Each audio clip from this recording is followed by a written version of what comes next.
What's going on, everyone? It's your boy Dead on Dave. Welcome back to the channel, and you're gonna notice right off the bat some changes. Look at me. I'm in a better camera. I look better. I sound better. Everything is better today, and I'm not on my couch anymore. That's right. I look like a floating head because you can't see the back of a couch anymore. Now you just see a wall.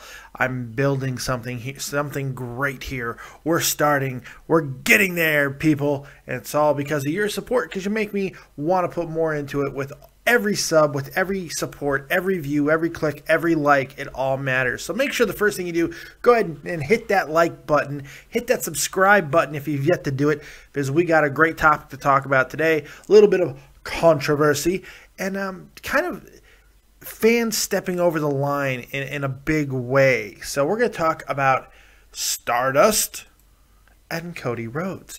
As most people know, Cody Rhodes, the son of the legendary and unfortunately now deceased American Dream, Dusty Rhodes, made his return to Raw this week. And there's been quite a backlash to the fact that he returned as Stardust, which I thought, by the way, Cody had the promo of the night as Stardust. I thought it was great. The only criticism I had, which I'm not criticizing Cody Rhodes at all, because Jesus Christ, just the fact that he's back out there already is amazing to me, is if they ever want to incorporate something with that legacy, which, by the way, I'm about to tell you, he already has just with the name.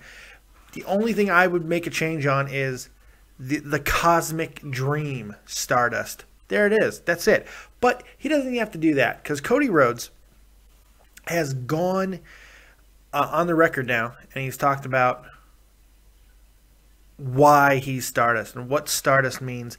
And a little bit of a reaction to a lot of the fans, kind of shitting on him over this whole situation. We want Cody Rhodes. Don't you see that they're cheering you? They want to cheer you. They don't want Stardust. Stardust is stupid. First, whether or not the Stardust gimmick is stupid is very subjective. I think it works. I like the gimmick. I think it just needs to be a little bit more focused, and I think it's a great heel. And I'm glad that he came back as like a semi-heel guy, and they can always tweak that. So Rhodes took to Twitter to address the entire thing, and saying on his account, this is a protected account apparently, troubled seeing some people think I'd allow or be comfortable with the worst thing that's ever happened to me to be exploited on TV for a return. That's quite poignant, because we see so many times where, with Paul Bearer, with so many others, WWE doesn't have a problem with it, with using death as a way to further a character or to take advantage of a situation. Look at Chavo Guerrero. He was full-fledged Kerwin White, which is a gimmick that he hated apparently, but the second Eddie Guerrero died, whether it was his choice or WWE's choice to capitalize on that, he went right back to Chavo Guerrero. So, I mean, it's not something, and you would think that this is somewhat very similar. Why not go back to the Rhodes name?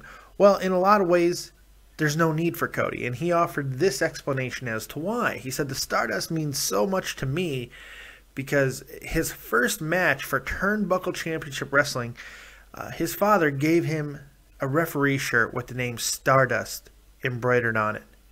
Also, Charles Duke posted a vintage photograph of the American Dream with the name Stardust on the trunks. So there's a lot of precedent for it.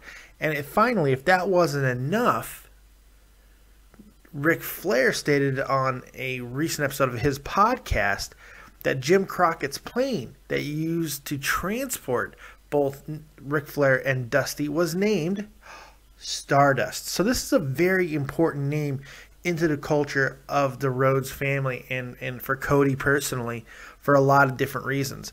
So with every time that he comes through those curtains of Stardust, he is paying homage to his father. It means a lot to him, and you know what? That's enough for me. But even if it didn't mean anything, how dare people have the audacity to criticize a guy who's coming back so quickly after basically the worst thing that can happen to you as a son happens? I think it's disgusting that he's been attacked for it, and it shows the inherent just ickiness of the wrestling fan, the YWC, the IWC, how disgusting some of these people can be. Now, we criticize everything, and there's not many things that are off limits, but that doesn't make anything that we say right. They're opinions. These are all opinions. And to take to Twitter and attack him personally is a line that shouldn't be crossed. And I, for one, was happy to see that Eden Rhodes, Cody Rhodes' wife, took up to his defense on Twitter and fired back, and I thought it was quite great. This is what she had to say. This was in regards to fans being upset at Stardust's return. And I quote, "Last night my husband returned to Raw to finish what he started, and some fans, quotation marks, were peeved with him, angry because they wanted something else. They wanted him to use what happened to his father as a stepping stone. Not for Cody, but for themselves. Maybe that's to feel better about everything, or maybe they're just that selfish. But to publicly crap on one of the most courageous things someone in this position could do, which is to pick up and carry on and do it brilliantly, shame on you." Absolutely. Absolutely. She goes on and talks about another situation, which I found interesting. Something you don't hear a lot about, as far as from wrestlers especially. If you've ever asked a wrestler for a picture, you don't want him to throw something at you, a picture or an autograph, and sometimes they can be a little aloof or just flat out rude and tell you to go away or whatever. And some fans take it the wrong way and get a little crazy with it.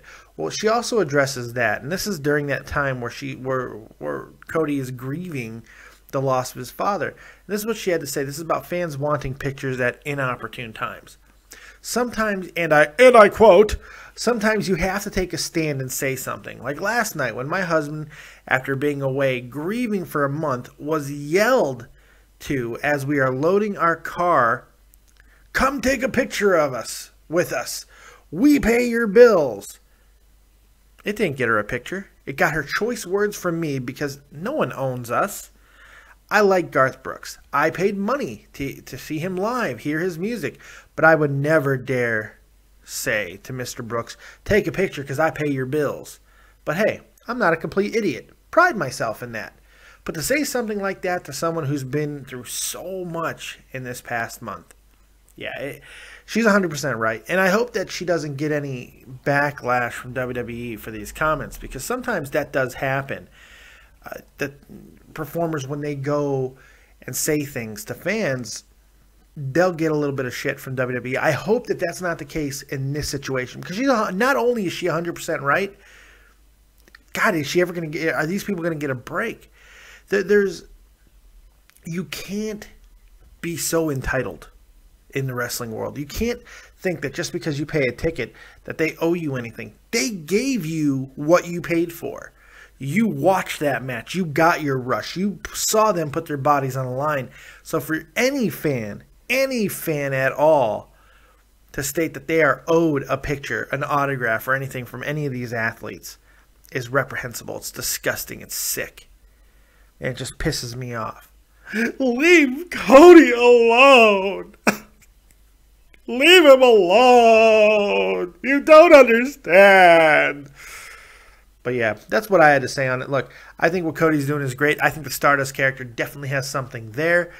I'm sorry, I'm moving around and I look like Michael J. Fox in this one, but hey, I'd kill to look like Michael J. Fox. He's a good-looking guy, even at, how old is he now? Like 50? I don't know. Anyway, aside from that awkwardness, I hope you guys check out everything else that's going on the channel.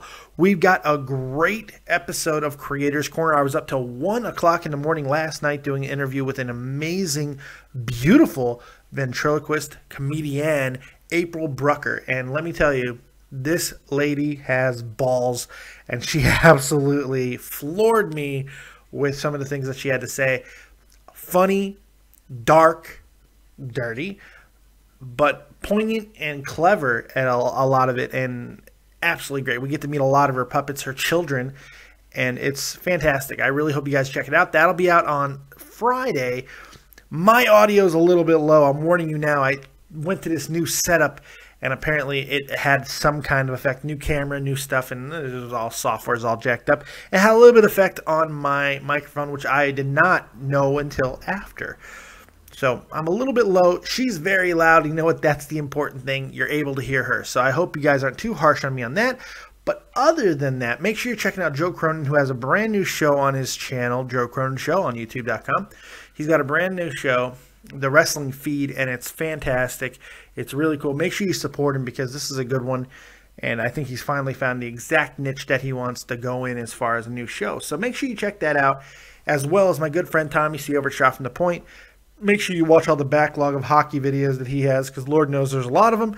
So make sure you check that out as well. Also, if you're looking to get in shape, if you're looking to stop being a fat blob like me, go check out Jeff Huffman over at Grand Slam 87 for Huffman's Healthy Habits. That's right, Huffman's Healthy Habits. He will give you little increments of exactly how to get in better shape each and every single day. So make sure you check that out as well. Other than that, thank you guys for joining me once again right here on Dead on Dave Productions, and put in the comment section below what you think, Stardust or Cody. Doesn't matter. Should people get the fuck over it? Let me know what you think in the comment section below. Also, that's all I have. I forgot what I was going to say. So, yes, I'm a tool. Other than that, like, subscribe, and share. Click that like button. Hit that subscribe. Share this thing around. We can only grow as far as you take us, kids. So, as always, if you don't have talent, have talented friends. We'll see you next time. Peace.